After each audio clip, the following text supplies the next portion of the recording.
Thiruvananthapuram Nemom ward നിലനിർത്തി NDA സ്ഥാനാർത്ഥി MR Gopan. Nemom മണ്ഡലവും നേമം നിവാസികളും BJPക്കൊപ്പമുണ്ടെന്ന് എന്നതിന് തെളിവാണ് ഇതെന്നും MR ഗോപൻ കേരള വിഷൻ ന്യൂസിനോട് പറഞ്ഞു. വോട്ടെടുപ്പിന് മുമ്പ് തന്നെ BJP വിജയം ഉറപ്പിച്ച ഒരു വാർഡായിരുന്നു നേമം. എന്തായാലും പ്രതീക്ഷ ഒട്ടും തെറ്റിയില്ല. BJPയുടെ കോട്ടയാണ് നേമം വാർഡ്. അവിടെ BJPയുടെ പ്രതിപക്ഷ നേതാവായിരുന്ന MR ഗോപൻ വിജയം നിലനിർത്തിയിരിക്കുകയാണ്.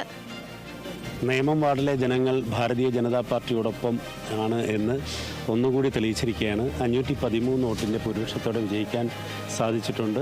513 വോട്ട് എന്ന് പറയുന്നത് അവിടുത്തെ ജനങ്ങൾ വളരെ പ്രതീക്ഷയോടെയാണ്. കഴിഞ്ഞ കാലങ്ങളിലൊക്കെ ദീപിക കൗൺസിലറായിരുന്നു, അതിൻ്റെ തൊട്ട് മുന്നേ ഞാനുണ്ടായിരുന്നു. അങ്ങനെ BJPയോടൊപ്പം കഴിഞ്ഞ പതിറ്റാണ്ടുകളായിട്ട് ഭാരതീയ ജനതാ പാർട്ടിക്ക് അനുകൂലമായി തന്നെ നിയമനിവാസികളുണ്ട്. നിയമ നിയോജക മണ്ഡലം ഉണ്ട് എന്നുള്ളതിൻ്റെ തെളിവാണ്. ഇപ്പോൾ എസ്റ്റേറ്റ് വാർഡ് ജയിച്ചിട്ടുണ്ട്, അതുപോലെ പൊന്നുമംഗലം വാർഡ് ജയിച്ചു, മേലാങ്കോട് വാർഡ് ജയിച്ചു.